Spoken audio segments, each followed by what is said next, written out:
Purchasing property here in Serbia is a great idea, especially if you're looking to set roots here, obtain temporary residency, and live your life here. However, there are a number of individuals that are moving forward with their property purchases on their own without obtaining professional advice, and there's a number of mistakes that they're making, and after they come to us, it's going to be a lot more of a pain than if you were to actually learn about the mistakes before you make them. And that's what we're going to talk to you about in this video. Serbia has a lot to offer, especially when it comes to real estate. You can live in a great city such as Belgrade, Novi Sad, Subotica, Niš. You can look at purchasing an apartment. You can look at purchasing beautiful houses. You can look to live in a village and do a homestead. You can look at living off grid. However, there are some things that you cannot disregard when it comes to purchasing property, especially if your idea is to obtain temporary residency either for yourself, your spouse, or for your kids. And some things that you have to look at is to not make mistakes, because they can, one, be costly. The other one is that they cannot be reversed, and sometimes you may be spending what looks like a minimal amount of money to purchase a property. However, in the end, you're going to realize that, one, I cannot get temporary residency because I purchased the wrong property, or the property was not classified as it should be, or that I cannot actually live there. I cannot actually purchase that property. I cannot actually do what I intended with that property here in Serbia. Now I'm out tens of thousands of dollars rather than actually getting professional advice first and then moving forward with your goals and ambitions. So the number one mistake that we see many of our clients make is that they are skipping the cadastral check.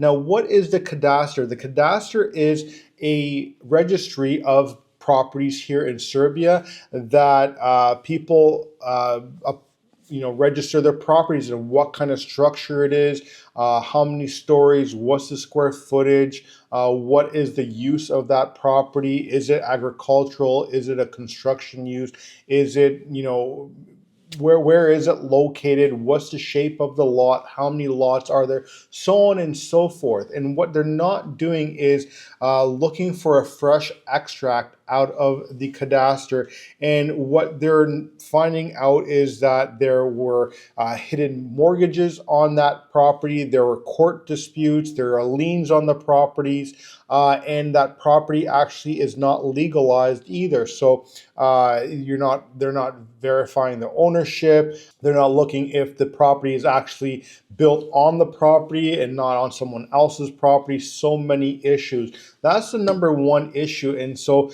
that is the first thing that you should look at. And that's something that is a quick check that can be done the same day you find a property. Just simply reach out to a professional like us at Relocation Serbia, and we can help you with that side of things. The second one is buying an illegal or non-usable property. This is the one that people are getting really stuck on when it comes to obtaining their temporary residency. And I don't mean to laugh, but we're seeing a lot of people saying, hey, it was a great deal. We found a great property, we purchased it, and now we find out that it's actually not a legal property and we're not able to do what we want with it, or that it was deteriorated to the point that does not even classify us as being able to use it as a temporary residency application. So the issue we're seeing is that people are being sold a construction property that is not actually classified as a structural property. It's actual agricultural, and they cannot now apply for temporary residency. The other one is, say that the property was approved for a single-story house, and the owners actually built a two-story house that is not legalized. The other one is that they bought a house that is so deteriorated that it's not even livable in, and that it does not qualify for temporary residency based on real estate purchase because it's something that is completely deteriorated, and you got to make sure that it's livable in condition when you're purchasing it, or that you're going to be able to put in the amount of capital in there to bring it up to living conditions. And one thing I want to clarify is that this is not legal advice. This is simply just some information for you. If you're looking for your specific situation, please feel free to reach out to us at Relocation Serbia and book in a consultation, and we can go over your specific plan. Now, the next one is that they're assuming ownership equals residency or citizenship. Now, when I say residency, I got to clarify that they think this automatically means that they're going to get permanent residency. It will not guarantee you permanent residency right away. You still have to go into the temporary residency application, do your 3 years there before you can get into permanent residency. And by no means does buying a property in Serbia entitle you to citizenship. You're still going to have to go through the temporary residency, the permanent residency portion, and then apply for citizenship. And even then, it's up to the government to decide if and when you are going to get citizenship. This is a misconception that many individuals think that I will sink in 300,000-400,000 euros into a property and I'm automatically going to get citizenship. It doesn't work like that, and don't think that that is something that you are giving truthful information about. It's just someone trying to sell you a property and then they're going to leave you high and dry on. The next one is that they're paying the wrong tax. Now, on resales, you owe 2.5% on the real estate transfer tax. And on the first sales of new residential property, you pay 10% VAT instead. For new commercial units or garages, VAT is 20%. Mixing these up can mean double payments or fines.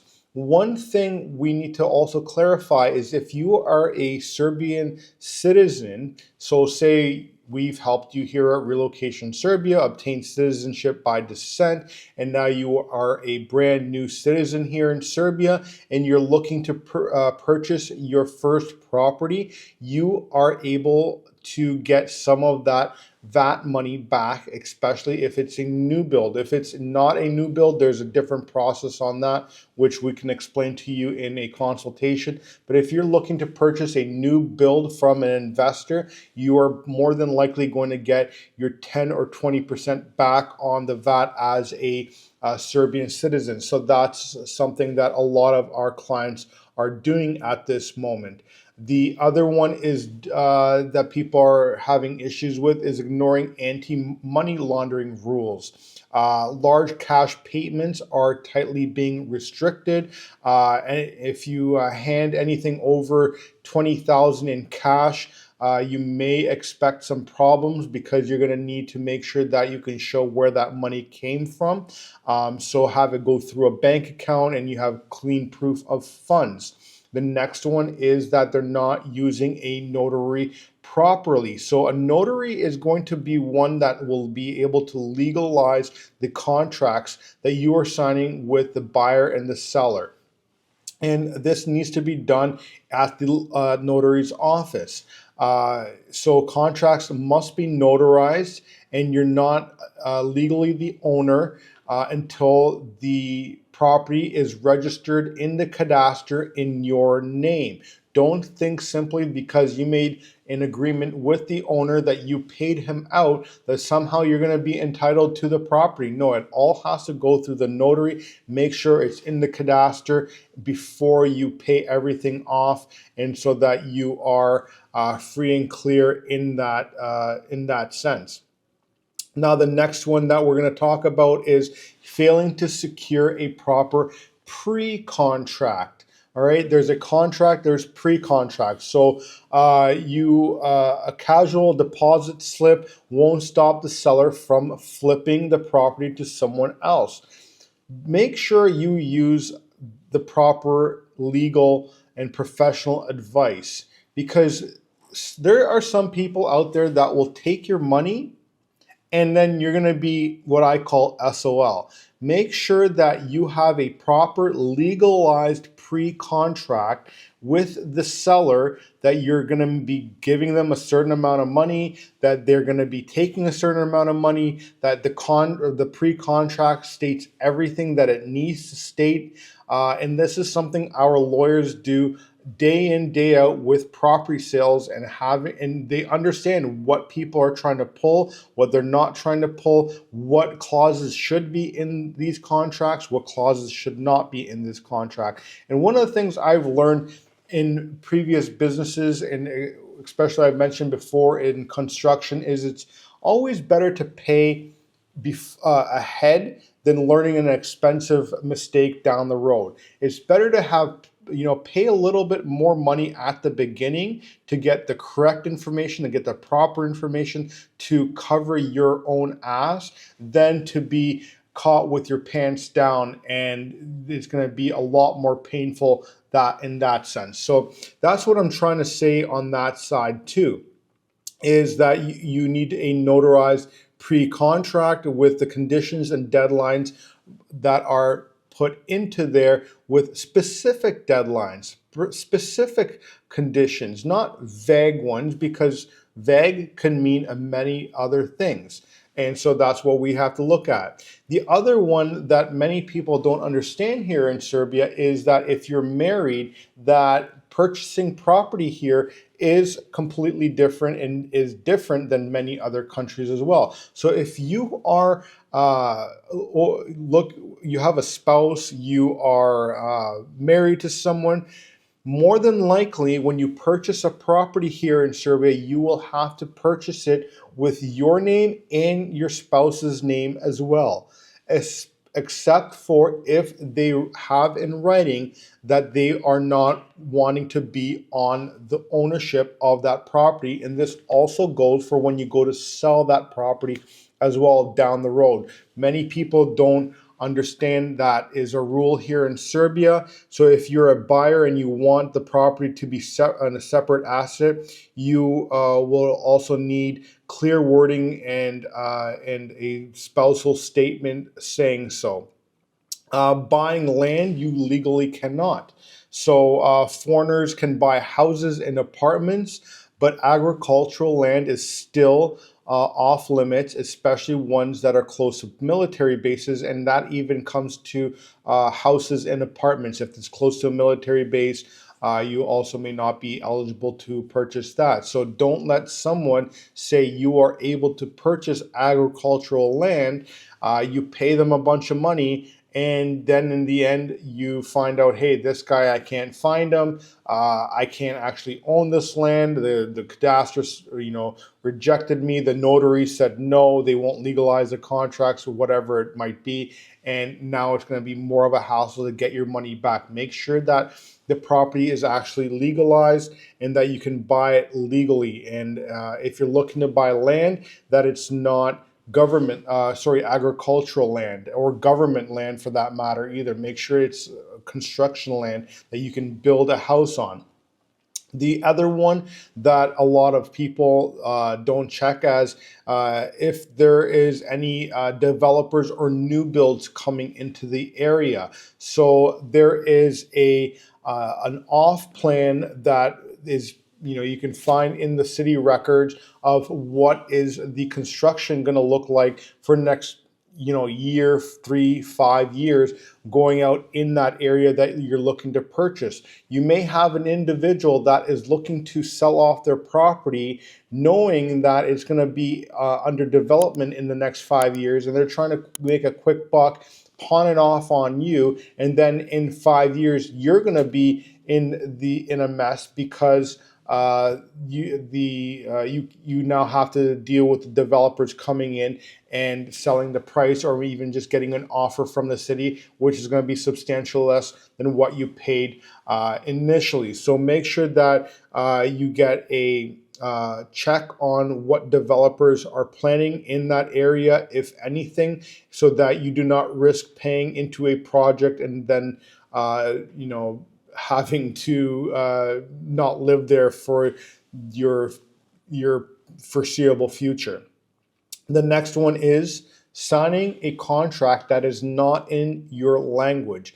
So if you are an English speaker, you must have the contract both in Serbian and in English. You have to understand what you're signing. So if you don't speak Serbian, you need a court sworn interpreter to at the signing of these contracts.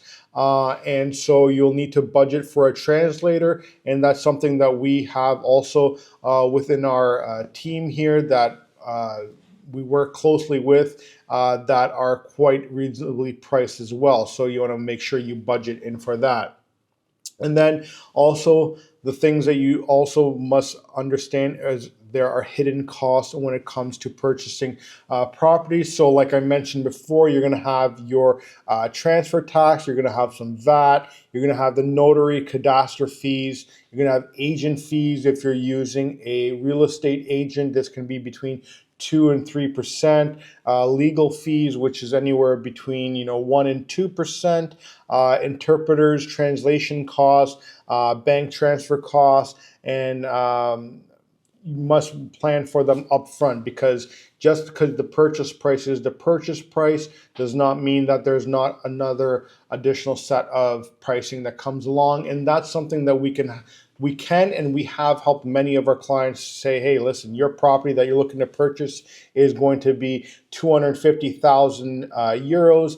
You might want to allot for XYZ amount for the additional cost. And then once all that is in your name and everything else, then you are eligible to transfer everything when it comes to utilities into your personal name, so that the utilities come into your mailbox or your email, whatever it might be. Don't try and attempt any of the registration of utilities until the property is legally in your name. So those are the things I'd like to help you out with in this video, making sure that you don't have any issues. If you're looking to purchase property here in Serbia and you not want to get burned, feel free to reach out to us at Relocation Serbia. That's what we're here for.